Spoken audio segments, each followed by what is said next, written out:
Phil, basic question, but what do you look for in an assistant and what are some standout skills to separate them from anyone else? All right, a good question. What happens is that when I get a name or resumes, I already know it's coming from someone that I trust.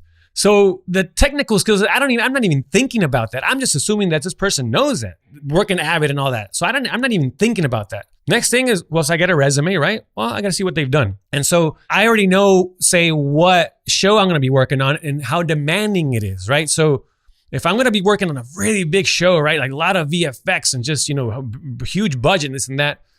Well, I need someone with experience. But if I'm working something that's a little bit simpler, not so intense, then I'm willing to give someone that's a little green an opportunity. And I can see that just simply from the credits. I'm thinking about who this person was referred by, and I'm looking at the credits. I'm not even thinking about Avid, none of that stuff. Then it's about connection, personality.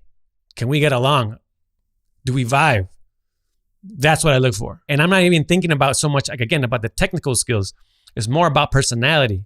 Majority is about personality.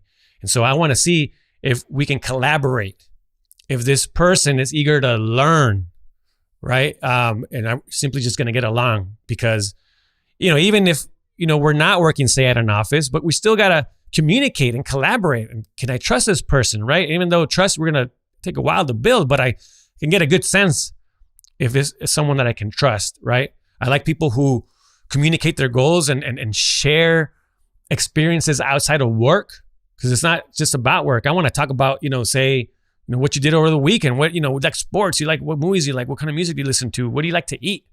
All these things, right? That we can connect on, and then that'll just make it more of a better working relationship. Like most of us, I think editors, we first of all, ask for recommendations. That's how it works. Again, we talk about networking. You want to be in those networks.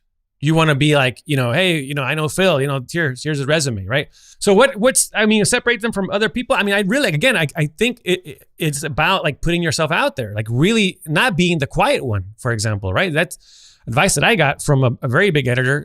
Put yourself out there, communicate what you like, what you want to do. Another thing is being eager to learn. I love teaching. I love teaching my assistants, and I also learn from my assistants, right? But just having a desire to learn.